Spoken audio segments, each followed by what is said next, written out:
शताब्दी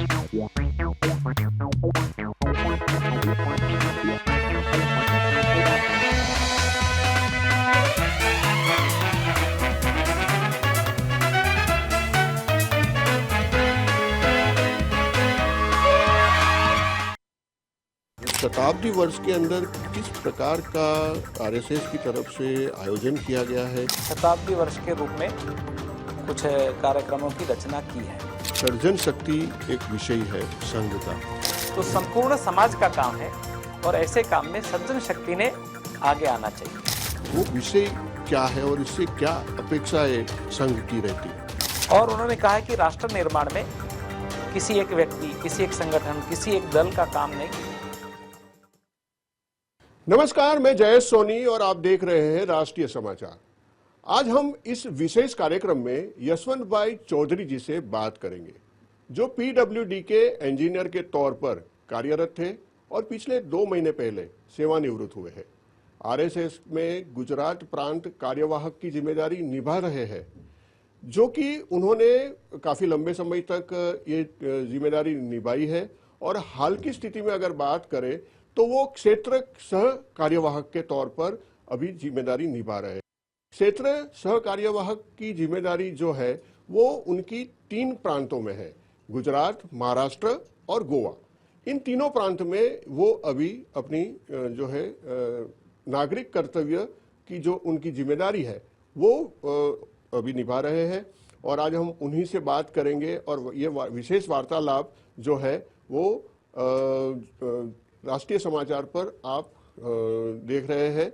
राष्ट्रीय समाचार का ये विशेष जो कार्यक्रम है वो हम श्रृंखला जो है अभी शुरू करने जा रहे हैं और हमारे मेहमान जो है वो आज हमारे साथ हैं।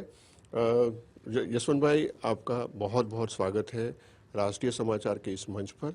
और जो आज हम आपसे बात करने जा रहे हैं नागरिक कर्तव्य के बारे में, लेकिन सबसे पहले हम आपसे यही जानना चाहेंगे कि आरएसएस का जो विचार है, जो आज एक शताब्दी वर्ष के तौर पर जो है कि पूरे देश भर में इसको मनाया जा रहा है, और ये शताब्दी वर्ष के अंदर किस प्रकार का आरएसएस की तरफ से आयोजन किया गया है, क्या जो है इसके कार्यक्रम आयोजित किए गए हैं इस शताब्दी वर्ष को लेकर के? जी, सबसे पहले तो मैं ये बताना चाहूँगा कि राष्ट्रीय स्वयंसेवक संघ जो 1925 में प्रारंभ हुआ और 2025 विजयादशमी पर 100 साल पूर्ण हुए, तो यह वर्ष हमने शताब्दी वर्ष के रूप में कुछ कार्यक्रमों की रचना की है। फिर भी संघ का यह मानना है कि हम कोई शताब्दी वर्ष मनाना जैसे सेलिब्रेट करते हैं वैसा कोई सेलिब्रेशन नहीं है, क्योंकि ये काम यदि 50 साल पहले ही पूरा होता तो संघ को बहुत आनंद होता, लेकिन चला समाज का जैसे जैसे सहयोग मिलता गया तो कुछ बातें हुई, लेकिन और भी कई सारी बातें अभी करने के लिए शेष है, इसलिए ये काम चल रहा है और भी आगे चलाना पड़ेगा।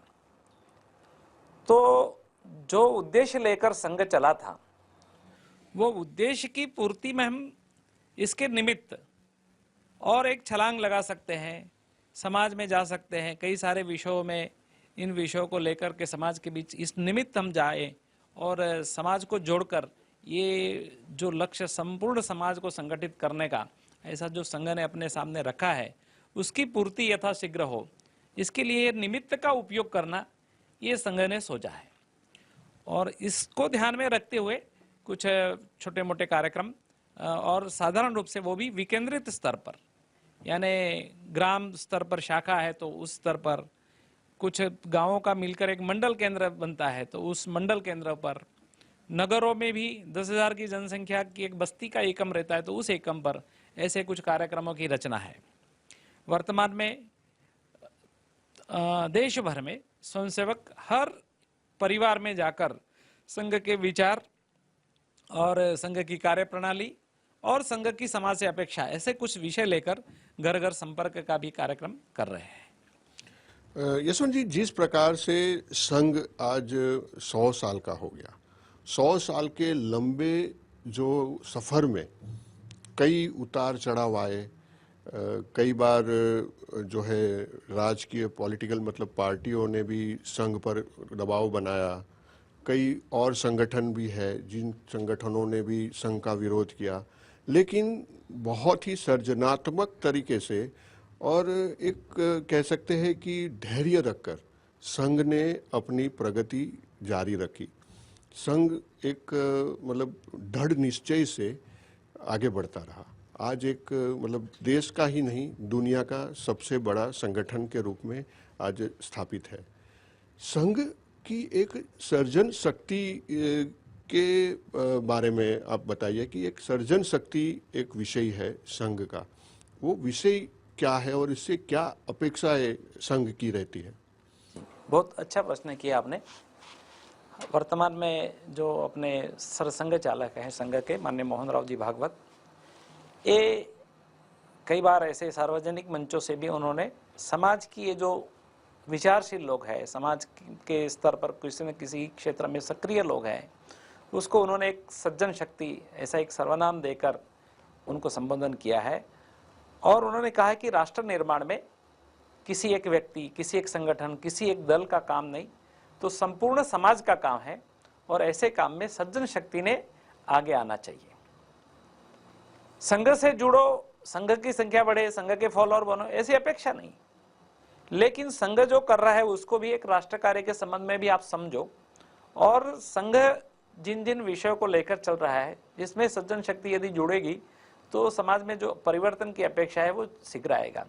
तो ऐसे समाज में व्यक्ति भी है, संस्थाएं भी है, जितने भी समाज में बलस्थान कह सकते हैं वो सारी सज्जन शक्ति है। और उस सज्जन शक्ति को इस कार्य में, समाज परिवर्तन के काम में, राष्ट्र पुनर्निर्माण के काम में हम कैसे सक्रिय कर सकते हैं, उस पर उन्होंने बहुत जोर दिया है। और यही हमारे मुख्य शताब्दी वर्ष में भी सारे समाज का घर घर संपर्क का विषय है, या बाद में वस्ती के स्तर पर हिंदू सम्मेलन का विषय है, आगे चलकर सामाजिक जाति बिरादरियों के अग्रणियों की एक बैठकों का क्रम है। ये सारे कार्यक्रम छोटे छोटे स्तर पर इसी प्रकार सज्जन शक्ति की सक्रियता के लिए है। बहुत बढ़िया विचार जो है भागवत जी का है कि सर्जन शक्ति से सर्जन करना, समाज का सर्जन करना। ये पंच परिवर्तन मोहन भागवत जी ने जब शताब्दी वर्ष की जो कार्यक्रम था, मोदी जी भी उसमें शरीक हुए थे, तो पंच परिवर्तन की बात करी थी। पंच परिवर्तन के बारे में कुछ विस्तार से बताइए कि पंच परिवर्तन क्या है। देखिए, पंच परिवर्तन 5 बिंदु है समाज परिवर्तन के, उसको लेकर एक संक्षिप्त रूप में पंच परिवर्तन ऐसे शब्द चला है। लेकिन 5 के 6 भी हो सकते हैं, 7 भी हो सकते हैं, जहां जहां की जैसी परिस्थिति। बात ऐसी है कि अपने राष्ट्र में प्राचीन समय से कुछ अच्छी बातें थी जो इतिहास के कालखंड में हमसे छूटी है। कुछ इतिहास के कालखंड में विकृति के रूप में अपने समाज में आई, कुछ उसके बाद में आई, कुछ गुलामी काल में आई, कुछ स्वतंत्रता के बाद भी आई। तो समाज में जो भी जिस प्रकार की कुछ कमियां आती है, तो इसके कारण समाज का ताना बाना बिगड़ता है, राष्ट्र भी कमजोर होता है। तो वो कमियां दूर करना, आए दिन जब हम अखबार खोलते हैं तो हमारे सामने कई प्रकार की चीजें सामने आती है। कहीं पर सामाजिक दृष्टि से भेदभाव के कुछ प्रसंग सामने आते हैं तो मन में पीड़ा होती है, तो कहीं पर्यावरण को लेकर चिंता व्यक्त होती दिख रही है, तो कहीं पर परिवार के अंतर्गत संबंधों को लेकर के भी काफी स्थितियां बिगड़ती हुई दिख रहे हैं। आर्थिक दृष्टि से स्वावलंबन की बात आती है तो एक बार स्वदेशी का नारा भी गूंजता है, लेकिन स्वदेशी केवल आर्थिक विषय पर संबंधित नहीं है, तो अपना स्व क्या है उसको पहचानना, तो उसके पर भी देखने की स्थिति बनती है। और ऐसे समाज में हम देखते हैं तो जितना भी ये नकारात्मक न्यूज़ जिसको हम बोलते हैं और जितने चिंता के कारण आज समाज के हैं, उसके मूल में जाकर कुछ बातें करने से ही ये बातें दूर हो सकती है, ऐसा संघ को लगा। क्या है, बहुत सारी बातें आज अपेक्षा ऐसी हो गई कि शासन करेगा। अब मैं एक आपको उदाहरण देता हूं, जैसे ड्रग्स का प्रमाण बढ़ रहा है, ड्रग्स का कंजप्शन भी बढ़ रहा है, युवाओं में खास बढ़ रहा है, सबकी चिंता का विषय है। आए दिन सरकार शासन कुछ कार्यवाही करती है, बहुत ड्रग्स पकड़ा भी जाता है, तो हर एक लोग अपने अपने स्तर पर प्रयास करने के बावजूद भी उसका प्रमाण बढ़ रहा है। तो ये रुकेगा कैसे? तो ऐसी कौन सी स्थितियां है कि आज का युवा ड्रग्स लेने की दिशा में जाता है? क्या कारण है? उनको कहाँ ये एक प्रकार से जिसको बोलते हैं कि अकेलापन महसूस होता है, या कई प्रकार के ऐसे भावनात्मक जो उनका विकास जिस प्रकार का चाहिए, डिप्रेशन की जल्दी से, हाँ, तो वो परिस्थितियां किस कारण से बनी है, तो उसके मूल में जब जाएंगे ना, तो फिर आता है अपनी कुटुंब संस्था। और कुटुंब संस्था को जब तक अपनी अच्छी कुटुंब व्यवस्था थी तो इस प्रकार की समस्याएं कम थी, और कुटुंब व्यवस्था कहीं ना कहीं पाश्चात्य मूल्यों के चलते भौतिकता की दौड़ में संयुक्त परिवार नहीं रहे तो छोटे परिवार हो गए, छोटे परिवार में भी मैं अकेला, तो व्यक्ति आत्म केंद्रित बनता जा रहा है। तो ये जो व्यक्तिगत सुख की पश्चिम की कल्पना है, इंडिविजुअलिज्म है, जिसको व्यक्तिवाद बोलते हैं, हमारे ऐसा नहीं है। हमारे यहाँ सबसे समाज की सबसे छोटी इकाई को कुटुंब माना है, और कुटुंब के भले के लिए त्याग करना ये भी हमारा काम रहा है। तो ऐसी जो बातें हमारी यहाँ थी लेकिन वो छूटी, इसके कारण कुछ समस्या आ रही है। तो ऐसे जो जो विषय समाज में कमी के रूप में दिखे, उसको दूर करने की दृष्टि से कुछ बातें हमने तय की। उसको हमने 5 बातें जो ली है, उसमें उसको हम पंच परिवर्तन कहते हैं। जैसे समाज में जाति जाति में एकता का भाव हमेशा रहना ही चाहिए। जातियां बहुत है, लेकिन आखिर हम इसी भारत माता के संतान है, ये भाव पुष्ट रहे और हम सब एक है, किसी के साथ भेदभाव ना हो, किसी के आधार पर, लिंग के आधार पर भी और जाति के आधार पर। तो ये सामाजिक समरसता की एक बात संघ ने पंच परिवर्तन के अंतर्गत कही। ऐसे ही आज हम देख रहे हैं ग्लोबल वार्मिंग, पहले कभी कहते थे कि ऐसा होगा तो ग्लोबल वार्मिंग होगा, इसके ये परिणाम होंगे, लेकिन आज तो हम अनुभव कर रहे हैं। तो उसका अगर उपाय ढूंढना है तो फिर वही बात जो हमने जिस कारणों से ग्लोबल वार्मिंग बना है, वो कारणों से धीरे धीरे मुक्ति पानी पड़ेगी। और कुछ बातें हमने यहाँ पर्यावरण का जिस प्रकार से क्षरण हुआ है, नदियाँ सूख गई है, जंगल कम हो गए, वन क्षेत्र कम हो गया, पहाड़ी क्षेत्र कम हो गया, तो ये जो बातें हैं उसको रिस्टोर करने की दृष्टि से भी कुछ प्रयास करने पड़ेंगे। और आजकल जो बातें हैं उसमें से भी जो पर्यावरण को हानि हो लायक बातें हैं उसको हम कम से कम किस प्रकार अवॉइड कर सकते हैं। बिजली का उपयोग कम करना, बचाना, पानी का बचत करना, प्लास्टिक का उपयोग अवॉइड करना, ऐसी बातें उसमें लेना, तो पर्यावरण की समस्या का समाधान इस प्रकार हो सकता है। तो ऐसे अपने स्व को जानना, किसी भी राष्ट्र अपने स्व को जानने बिना महान नहीं हो सकता। इसलिए हमने कहा कि स्वबोध हो, स्वभाषा, अपनी भाषा ही नहीं जानेंगे, दुनिया की 10 भाषा सीखो, कोई आपत्ति नहीं, लेकिन अपनी मातृभाषा है उसको भी तो सीखो। आज तो कई बार ऐसी स्थिति हो रही है कि अपनी भाषा भी छोड़ रहे लोग, तो अपनी भाषा छोड़ेंगे तो अपना साहित्य नहीं पढ़ पाएंगे, अपना साहित्य नहीं पढ़ेंगे तो अपनी संस्कृति से नहीं जुड़ेंगे। तो ये सारा एक दूसरे से संबंधित है। स्वभाषा है, स्व की वेशभूषा है, भोजन की अपनी स्वकीय पद्धतियां हैं। अब पश्चिम में चूंकि वहां भोजन रोज बनाने की पद्धति नहीं है, इसलिए वो ब्रेड बटर खाते हैं। हम रोज ताजा भोजन बनाने की अपनी पारिवारिक व्यवस्था में व्यवस्था ही है। तो कभी कभार ठीक है, स्वाद के लिए आप खाओ, लेकिन हमेशा उसके पर निर्भर हो जाए, ऐसी अपनी अगर भोजन पद्धति हुई तो उसके कारण कई बीमारियों के कारण जैसे आपने बताया। लेकिन ये सारी जो समस्या है आज की पीढ़ी में है। आप आज की पीढ़ी से पहले के जो लोग हैं वो आज भी वही परिस्थिति में जीना पसंद करते हैं, लेकिन आज की पीढ़ी जो है वो ये सारे जो अब हम कह सकते हैं कि सामाजिक दूषण है, जो कि बाहरों का ये जंक फूड खाना, या जो पर्यावरण के प्रति जागरूक ना होना, स्वच्छता के प्रति जो है उनकी जागरूकता कम है, अपनी संस्कृति अपने धर्म के बारे में पूरी तरह से अवगत नहीं है, और ख़ास तौर पर ये जो आपने पाश्चात्य संस्कृति की बात करी है, तो ये पाश्चात्य संस्कृति के साथ ज़्यादा जुड़ाव रहता है। आज की युवाओं की, आज की पीढ़ी की मैं बात कर रहा हूँ, युवाओं को हमारी संस्कृति के साथ जोड़ना, और ये जो भी कल्चर आज फैल रहा है उसको धीरे धीरे करके वापस हमारी धार्मिक और हमारी सांस्कृतिक धरोहर को उनसे अवगत कराना, ये एक बहुत बड़ा आज की दौर के अंदर अगर देखा जाए तो एक चैलेंज है। और संघ वही कार्य कर रहा है कि लोगों को जोड़ना, फिर से अपनी संस्कृति के साथ, फिर से अपनी कल्चर के साथ, फिर से अपने धर्म के साथ। और ये जो कल्चर अभी पनप रहा है अपने देश के अंदर, उसको कैसे रोका जाए। तो इस कार्य के लिए क्या क्या प्रयास संघ के द्वारा अभी चलाए जा रहे हैं? ऐसे आज की युवा पीढ़ी का जो व्यवहार है उसको लेकर हमारे मन में कई सारी कंप्लेन हो सकती है, लेकिन उसके लिए मैं उनको जिम्मेवार नहीं मानता। क्योंकि हाँ, जिस प्रकार से अपनी शिक्षा की स्थिति रही, जिस प्रकार परिवार की स्थितियां भी बदली, तो उसके लिए जिम्मेवार तो वो स्थितियां हैं। फिर भी हम जब अनुभव करते हैं तो बहुत अच्छे सोचने वाली युवा पीढ़ी, अच्छे अपने जब वो कोई अच्छे काम से जुड़ती है, उनको जीवन का कोई लक्ष्य मिलता है, तो बहुत अच्छी गति से उसमें काम करते हैं। ऐसे संघ इस नाते हमारा अनुभव है।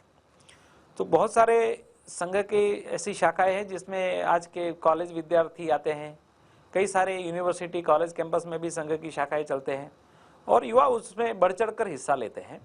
ये बात सही है कि हम सारे युवाओं तक नहीं पहुंच पाए, लेकिन जिस प्रकार से आज सोशल मीडिया के कारण बहुत सारे अच्छे अच्छे काम, उसकी जानकारी भी इन युवाओं तक पहुंच रही है। तो केवल एक ही दिशा में जा रहे ऐसे नहीं, वो भी सारी चीज़ों को तुलनात्मक दृष्टि से देख रहे हैं। कभी कभार कुछ प्रमाण में लोग गलत रास्ते पर जाते हैं, लेकिन बहुत बड़ा आज भी युवा अच्छे रास्ते पर है और उसको और अच्छी दिशा मिली तो समाज परिवर्तन के लिए काम में वो एक माध्यम बन सकता है। देश के लिए कुछ करने की भावना है, ऐसा हमारा अनुभव है। इसलिए एकदम उसमें उन पर आरोप करना या उनसे कोई भी आशा न रखना ऐसी स्थिति नहीं है। हाँ, ये बात सही है कि एक अच्छा प्रमाण ऐसा भी हो गया है कि जो किसी न किसी कारण से ये पाश्चात्य संस्कृति के रंग में रंगा है और कई प्रकार के दूषणों से भी युक्त हुआ है। हमने उसको भी बाहर निकालना, ये हम सबका दायित्व बनता है। बिल्कुल, ये बहुत ही चिंता का विषय है। आपने बताया कि ड्रग्स के प्रति युवाओं में, ज़्यादातर युवाओं में देखा गया है कि जो विदेशी जो कुछ कंट्री है, मैं आपको बताऊं तो पाकिस्तान, बांग्लादेश, अफगानिस्तान, ऐसे जो राष्ट्र हैं, वहाँ से अपने देश में ड्रग्स की तस्करी होती है। क्योंकि कई बार समुंदर के रास्ते से और बहुत सारी ऐसी सीमाओं के माध्यम से ड्रग्स को आते हुए हमारी एजेंसियों ने पकड़ा है। और इसका व्याप्त कुछ प्रदेशों में बहुत ज़्यादा है, जैसे पंजाब में कहा जाता है कि उड़ता पंजाब, और ऐसे कई प्रांत हैं जहाँ पर ड्रग्स का जो कंजप्शन है, जो उसकी मांग है, वो दिन प्रतिदिन बढ़ती है और बहुत सारे युवा उस लत में लिप्त हो चुके हैं। ड्रग्स के प्रति अवेयरनेस आज के दौर का एक बहुत बड़ा प्रश्न है और सरकार की ओर से तो सारे प्रयत्न होते ही है, लेकिन एक हमारी एक सामाजिक जिम्मेदारी हमारी भी है, मीडिया के तौर पर हमारी भी है। संघ भी इसमें बहुत ज़्यादा चिंतित है और इस प्रश्न को लेकर के काफ़ी सारे कार्यक्रम संघ के द्वारा भी चलाए जा रहे हैं। और कैसे एक मीडिया के माध्यम से हम और आप इसको हम रोकने में कार्य कर सकते हैं? किसी भी समस्या के समाधान का एक मार्ग है तो उसके बारे में या उसके परिणामों के बारे में समाज को जागरूक करना। तो समाज यदि जागरूक होगा तो फिर और उसके चार उपाय ढूंढेगा। तो मीडिया का तो ये भूमिका है ही समाज को जागरूक करना, और वो आप अच्छे से कर भी रहे हैं और थोड़ा गति उसमें बढ़ाने की जरूरत है। शिक्षा संस्थाओं ने भी अपने शिक्षा संस्थानों में आने वाले बच्चों को बहुत ही यानी प्रारंभ से ही उनको इन चीज़ों के खतरे उससे अवगत कराना चाहिए। केवल हमारा तो शिक्षा संस्था के नाते उनको पढ़ाने का काम है, उसकी व्यवस्था कर दी तो उससे हो गया, उतना न करते हुए उनका समग्रता से उनके जीवन के बारे में एक दृष्टि मिले। उसमें ये भी बात है कि समाज में जाएंगे तो बहुत सारे बाहर दूषण है, उससे कैसे बचना ये भी बताना चाहिए जी। नहीं तो क्या होता है कि एक अभिभावक भी फैसिलिटेटर हैं कि पैसे फी भर दी और हमारा काम हो गया, और प्राध्यापक भी ये सोचते हैं कि भाई क्लास में गए, पढ़ाए, हमारा काम हो गया।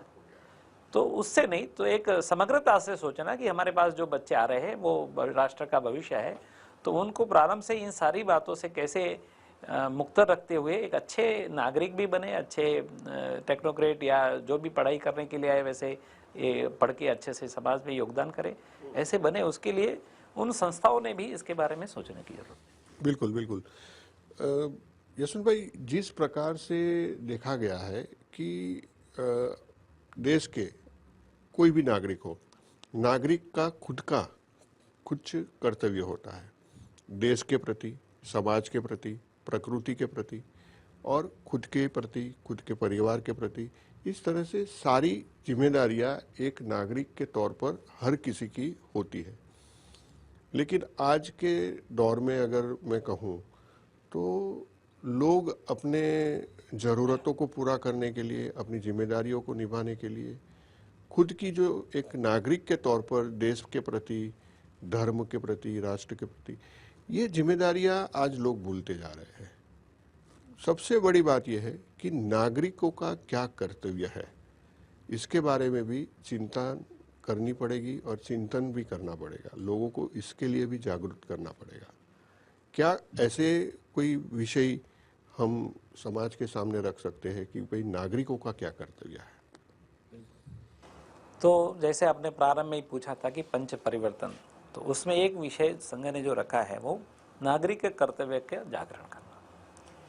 वैसे ये हमारे लिए नई बात नहीं है, हमारे यहाँ कर्तव्य को धर्म कहा है। तो परिवार में जैसे अपने कुछ दायित्व रहते हैं, तो दायित्व के अनुसार पिता है तो उसका धर्म है कि अपने संतानों का, परिवार की रक्षण पोषण करना, उनकी सब दृष्टि से चिंता करना, तो एक पिता का धर्म है। ऐसे पुत्र का भी एक धर्म है, माता का भी धर्म है, पति का धर्म है, पत्नी का धर्म है। तो जो धर्म था वो कर्तव्य है एक दूसरे के प्रति। इसको थोड़ा और एक्सपेंड किया तो पड़ोसी के नाते भी अपना कोई धर्म है। हम आस पड़ोस में रहते हैं तो केवल परिवार का नहीं, पड़ोस में कोई कष्ट पीड़ित है तो उसकी मदद करना, ये हमारा धर्म है। तो प्राचीन समय से हमारे यहाँ ये जो कर्तव्य की बात है वो बहुत अच्छे से हमने उसमें रखी है। यही कर्तव्य को आगे बढ़ाते हुए श्रेष्ठी लोग समाज के लिए उपयोगी चीजें बनाते थे। जैसे यात्रियों के लिए निवास की व्यवस्था करते थे श्रेष्ठी लोग, अपना नाम भी नहीं जोड़ते थे उसमें, उसको क्या कहते थे? धर्मशाला, क्योंकि किसी ने अपना धर्म निभाया है और लोगों के निवास की व्यवस्था हुई है। गांव में आने वाला कोई व्यक्ति भूखा न जाए, उसकी चिंता करने वाले गांव में लोग रहते थे। आखिरी व्यक्ति कोई कहीं बैठा है और भूखा है वो देखना, फिर अपना भोजन करना। तो इस प्रकार का ये धर्म था, आज भी है। कई सारे गांवों में स्वाभाविक रूप से ये चीजें हो रही है। लेकिन आधुनिक परिप्रेक्ष्य में चूंकि हम नगरीय जनसंख्या भी अपनी बहुत बड़ी बढ़ रही है, तो स्वाभाविक रूप से ग्रामीण क्षेत्र से कटने के बाद वहां के मूल्य भी छूटते हैं।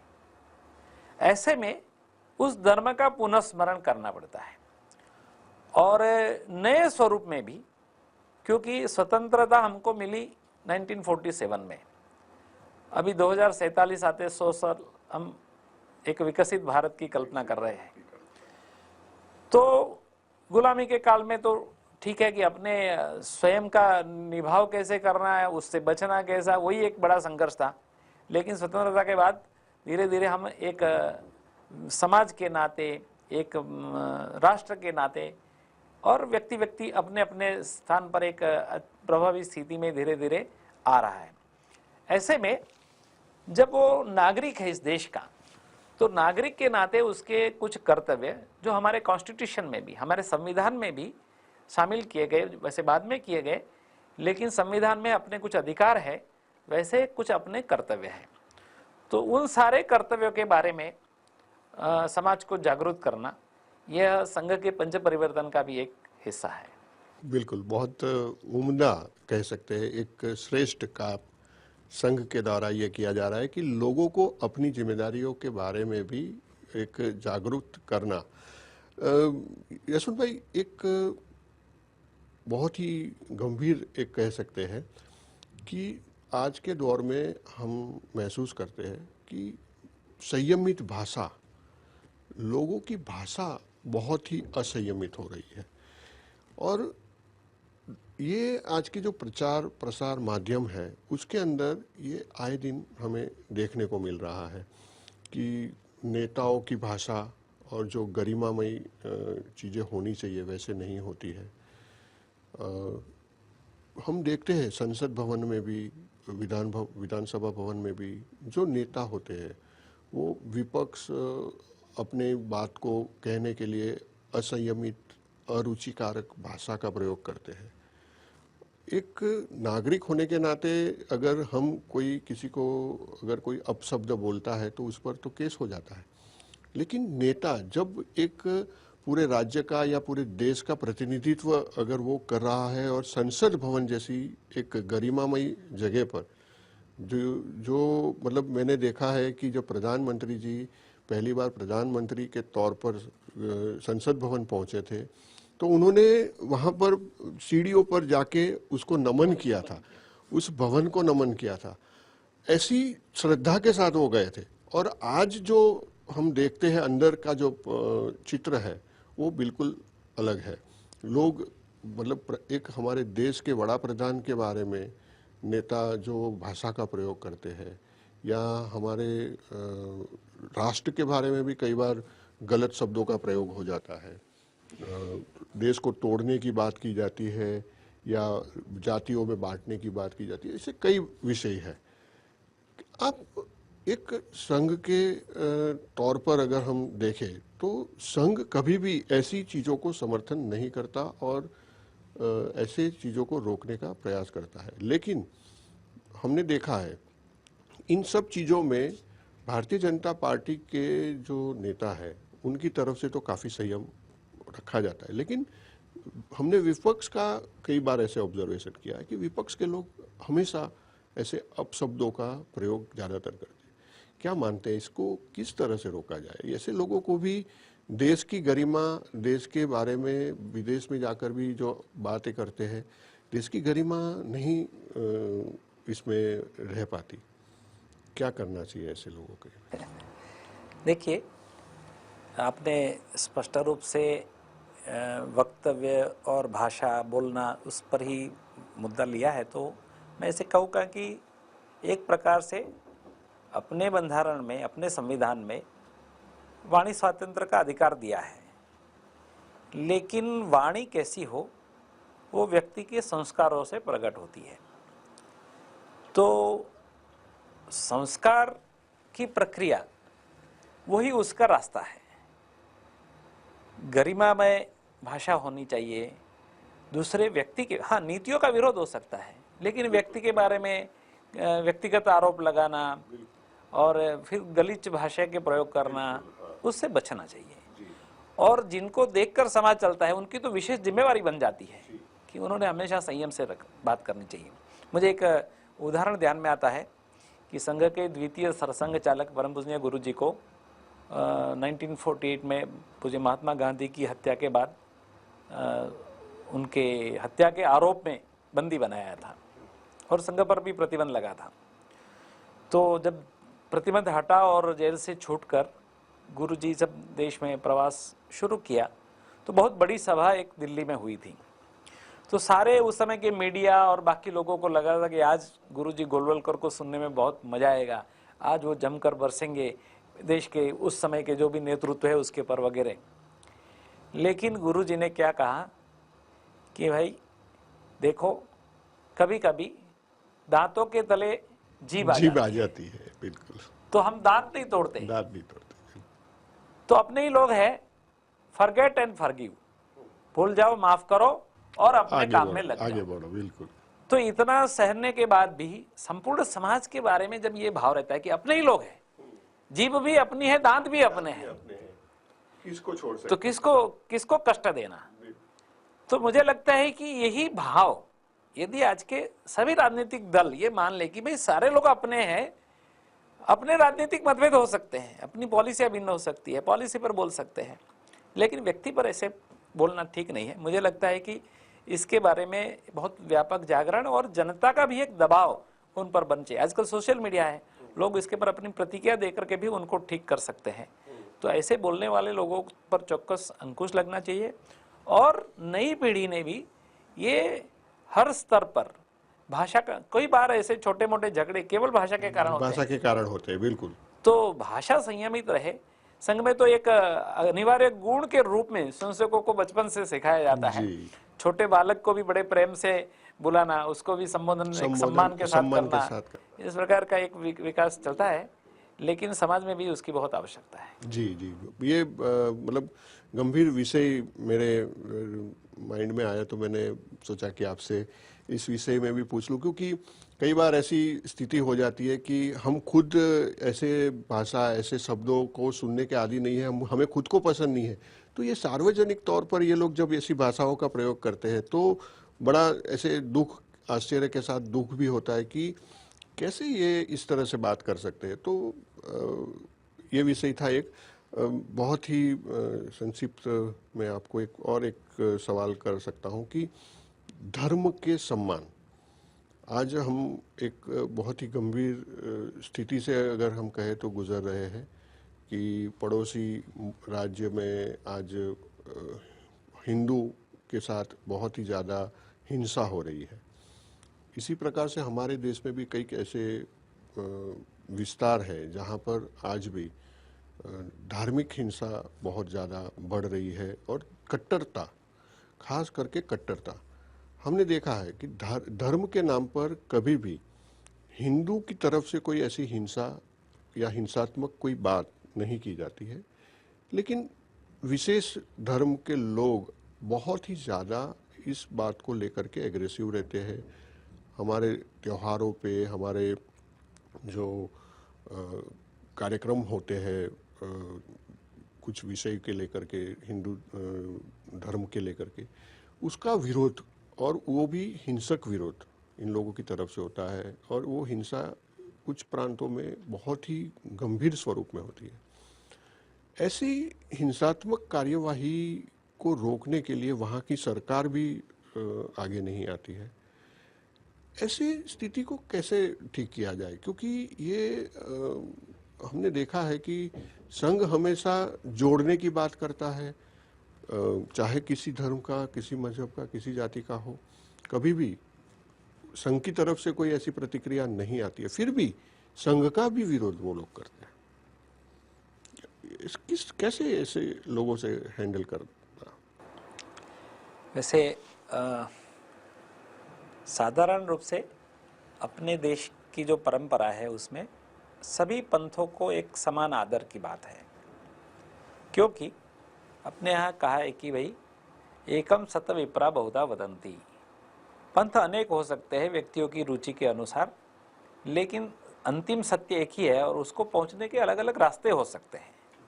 तो सभी रास्तों से आप पर्वत की चोटी पर जा सकते हैं। पर्वत की चोटी पर जाने के लिए एक ही रास्ता रहता है ऐसा नहीं होता है, वहाँ पर जाने के बाद पता चलता है कि और वहाँ से भी आ सकते हैं, वहाँ से भी आ सकते हैं। तो ऐसे ईश्वर प्राप्ति या जो भी हम बोलते हैं परमात्मा तक पहुँचने के भिन्न भिन्न मार्ग हो सकते हैं, उसी में से ये सारे पंथों की रचना हुई। तो भारतीय पंथ जो है उसमें तो ये स्वाभाविक रूप से ये उनके सारे वांग्मय में हो, उनके सारे भजन कीर्तन हो, उसमें भी ये बात आ जाती है। तो भी कहीं कहीं अपने पंथ का आग्रह ऐसा छोटा मोटा दिखता भी है। तो अपने मत का आग्रह रहे लेकिन वो दूसरे पर थोपने का प्रयास जब शुरू होता है तो वहां गड़बड़ होती है। भारत बाहर से जो सेमेटिक रिलीजियन आए खास करके, तो सेमेटिक रिलीजन को आज भारत में जो मानने वाले वो तो है ही यहीं के, लेकिन चूंकि वो सेमेटिक रिलीजन की जो हमारा ही सत्य है यह भाव से प्रेरित होने के कारण उनकी एक देश बाह्य निष्ठा भी बनती है कई बार, कुछ लोगों की, सबकी नहीं।